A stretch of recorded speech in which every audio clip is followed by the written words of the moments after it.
Pizza Manapena is proud to be serving Pena and the surrounding areas with great Italian food since 1985.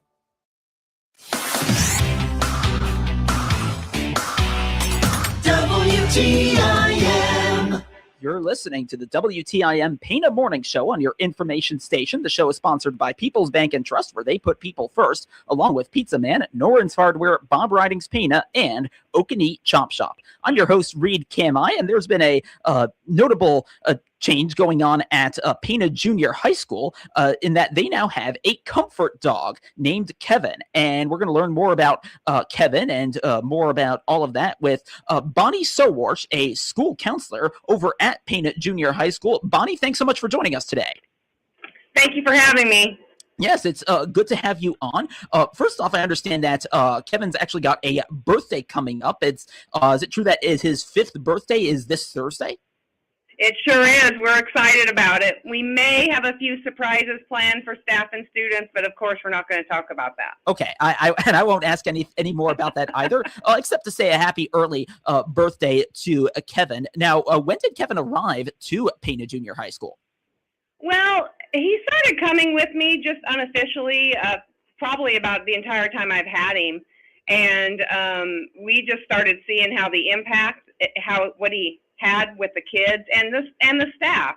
And so when we started seeing the impact and how good of a response we were getting, the administration here in Pena were great, and they actually sort of encouraged me to pursue getting him an official certification or license.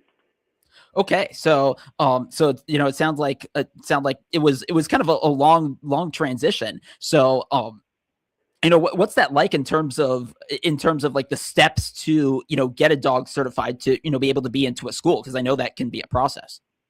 The hardest thing was just figuring out what to do and doing research. In our area, there weren't a whole lot of options. You know, there's therapy dog organizations across the nation, but ones that were within a comfortable driving distance for us, it was a little bit more difficult to find. So I did a lot of just online research, and then I stumbled across the Canine Good Citizen program through the American Kennel Club. And that was a 10-step test that he had to be able to do and pass that basically shows he's polite, he's under my control, he's well-behaved. And so I started training him myself and running through these 10 steps. I got about halfway through and decided that I was getting hung up on a few things and we might need some help. So we went to some private obedience for about 6 weeks, and then he mastered the 10 test items.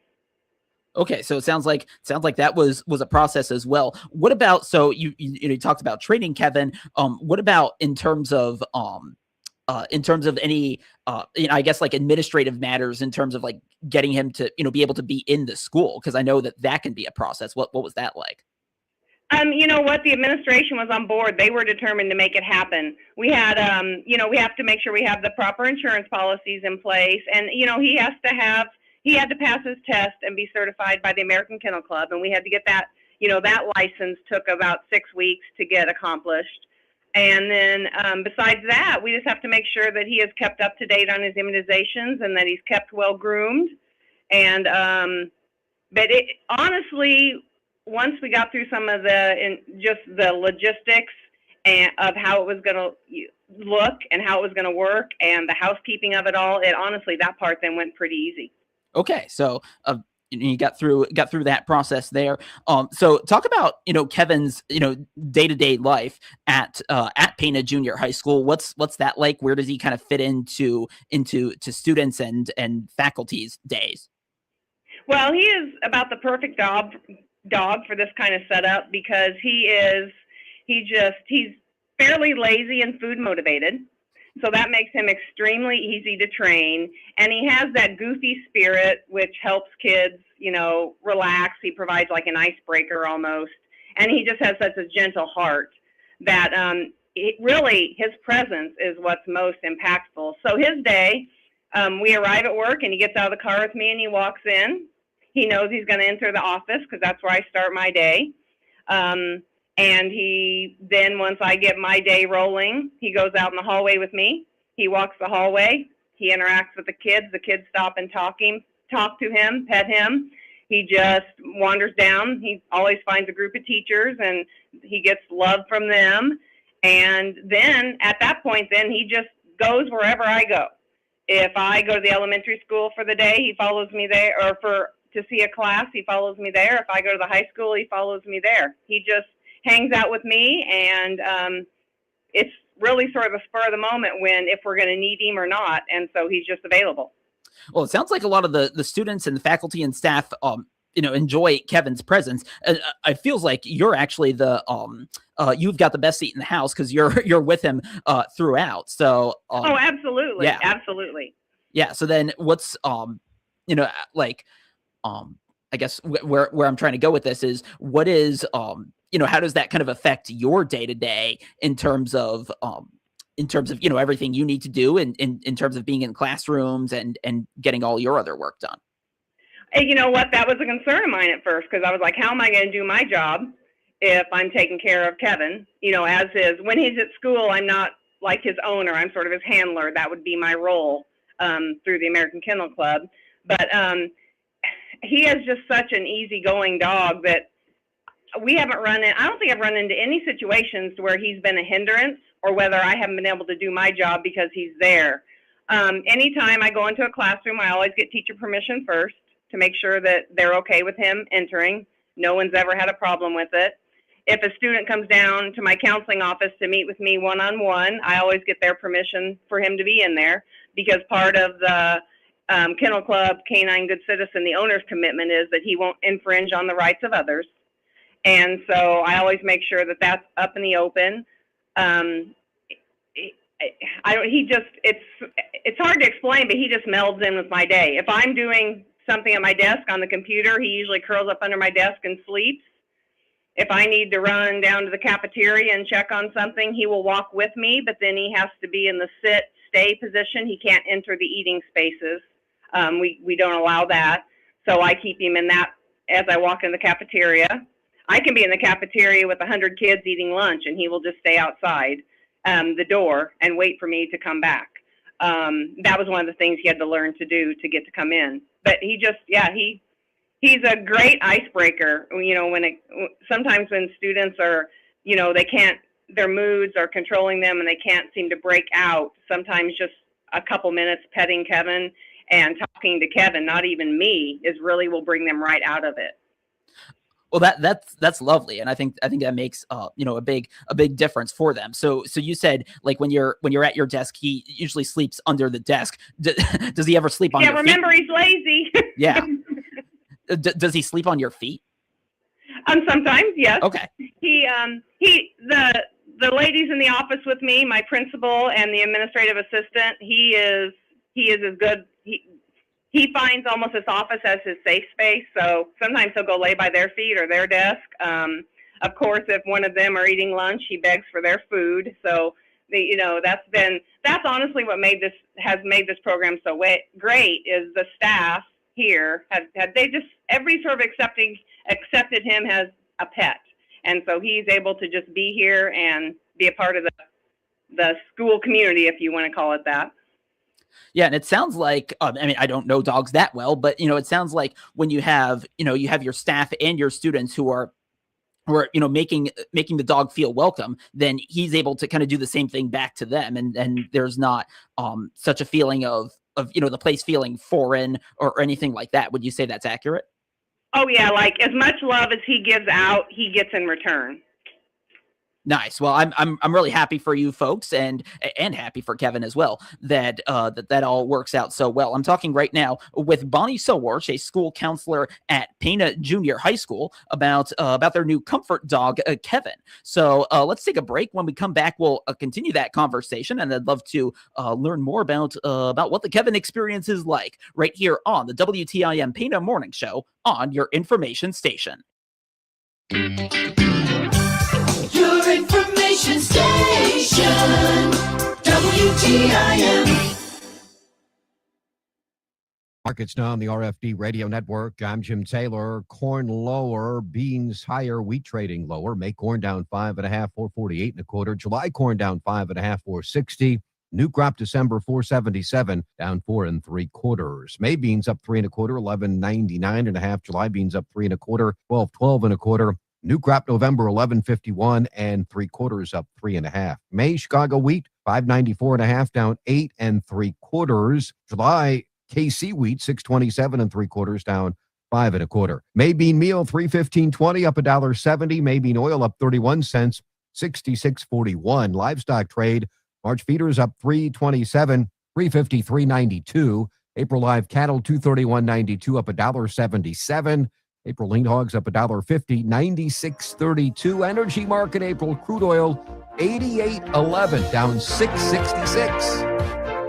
Does your bank offer rewards on qualified signature-based debit card purchases? If not, then we need to talk. Hi, my name is Julie Sanchez with People's Bank and Trust. Join the growing number of our customers who are earning cash back on all qualifying debit card purchases. You already use your debit card. Now make it work for you with Save by Spending rewards from People's Bank and Trust. Earning rewards is as easy as shop, sign, and save. Call 888-PBT-1954 and find out more about our Save by Spending rewards program today. People's Bank and Trust, member FDIC, equal housing lender. Hi, this is Christian County Sheriff Bruce Kettlecamp. I care deeply about public safety and the future of our county. That is why I'm asking you to vote for Jim Baker for Christian County Sheriff. Jim is a proven leader with the integrity, dedication, and experience to lead. Thank you, Sheriff. This is Jim Baker, and I'm running to be your next sheriff so we can continue our work to protect Christian County. I'm ready for this job on day one, and I would be honored to have your vote Tuesday, March 17th in the Republican primary. Thank you. Paid for by Jim Baker for Christian County Sheriff. Of the 2024 construction projects by Christian County businesses, those businesses saved an estimated $370,000 in sales tax by utilizing the county's enterprise zone. Through the efforts of the Christian County Economic Development Corporation over the past 20-plus years to establish and grow the county's enterprise zone, new and existing businesses in the county can save significantly in sales taxes. Find out how they can help your business by clicking their icon at TaylorvilleDailyNews.com. The Christian County Economic Development Corporation is moving Christian County forward. It's time to renew or purchase your new 2-year golf membership at one of the area's most popular courses, Lakeshore Golf Course, just south of Taylorville. Manager Jason Boldig here, reminding you of these benefits our members receive, including unlimited greens fees at all 4 of our area courses. The best part's the price, just $318 for a 2-year membership. Get to Lakeshore Golf Course just south of Taylorville now to renew or purchase your new 2-year golf membership and get in the swing.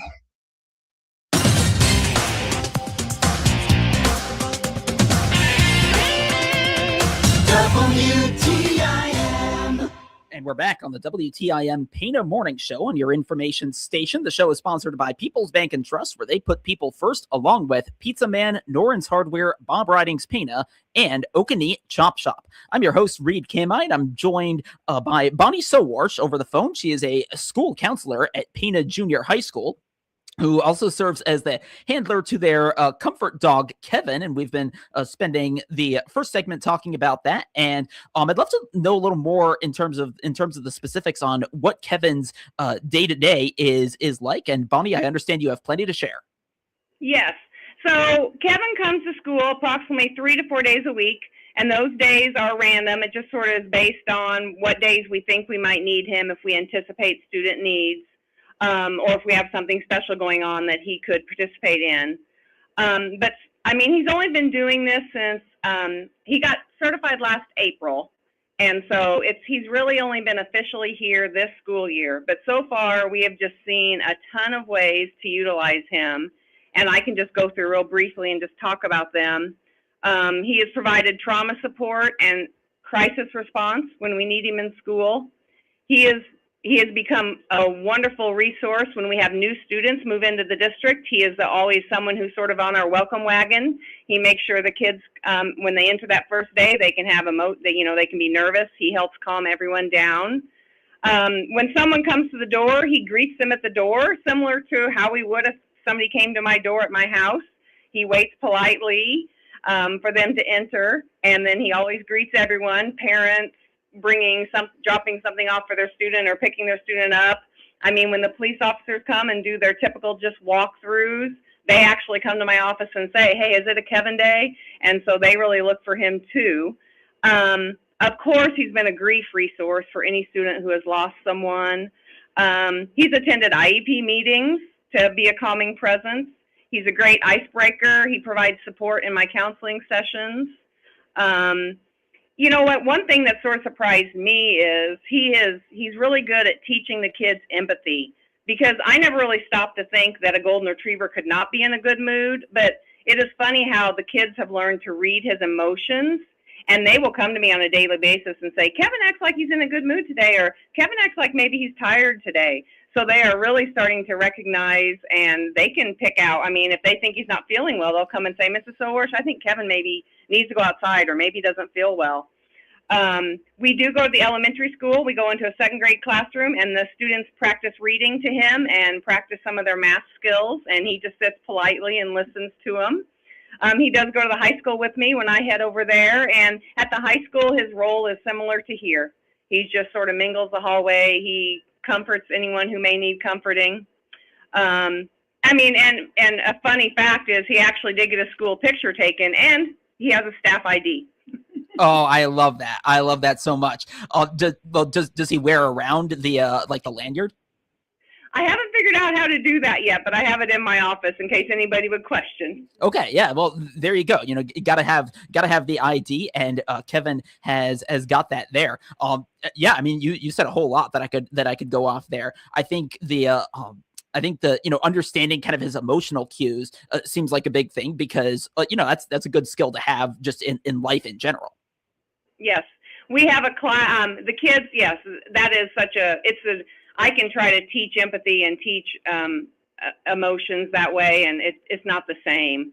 One thing I did forget to mention is we have a class at the high school, and they made him bandanas with as part of their as part of a project that say Pana Junior High, and they say Pana School District and Kevin. And so he has plenty of things to wear. He's been outfitted well by that class at the high school. Nice. I love that. I love all of that for Kevin, and for really everyone involved who has gotten involved in this. So yeah, and you mentioned going to the other schools. You've also taken him to school districts, or to other school districts and their schools. Talk about what those visits have been like. Yes, last October at the Teachers Institute, Kevin and I presented a quick session on how we've utilized him at the junior high, and that sparked some interest. So I've been to a couple school districts in the area and taken Kevin for a visit, and I'm happy to report that those school districts are looking into getting their own dog trained now, because I don't know, mental health, in my opinion, mental health, having a pet is a crucial part of maintaining a healthy mental, and not every student has the ability to have a pet. So this has been a great way. It's been a great chance for me to give them that opportunity, because all 300 kids in this building have a pet. Nice. That's one way to do it. And it sounds like you folks are taking action there. So we got just a couple minutes left. A couple questions I have. So you were talking about how at the elementary school, some of the students there would do their math work with Kevin. So is he good at math now? Well, Kevin's a special dog. Yeah. He's pretty goofy. He's you would classify him as being very street smart, but maybe not so book smart. But yes, he's good at math. Okay. All right. So getting those skills up there. And then a question I probably should have asked maybe at the start of this interview, is Kevin with you right now? You know what? He had to go to the groomer today. Oh, yeah. So today of all days. Yes. He's at the groomer in Nokomis. He's at Sit and Stay getting he had to look all fresh for his birthday on Thursday. Oh, that's right. Yeah, you gotta get the birthday look there. No, and I don't have to put in a sick day for Kevin, so he gets to just take the day off whenever he wants to. It doesn't have to be approved. Oh man, the luxury of just being able to take those days off whenever you want. Another thing I love for him. Hey, about 30 seconds left. Anything else you want to add before I let you go? No, this has been an amazing experience, and I really do appreciate Pana being so open to trying it. And I have a couple years until retirement, and Kevin and I plan to spend it together helping these kids and giving everybody somebody to love. So. Well, that is so awesome for everyone involved. Bonnie Sowarsh, school counselor at Pana Junior High School. Bonnie, thanks so much for joining us. Thank you. And thank you for joining us here on the WTIM Pana Morning Show on your information station. You have yourself a good Tuesday. The Big 870 WTIM Assumption Taylorville. 96.1 FM Taylorville. 107.5 FM Shelbyville. 107.9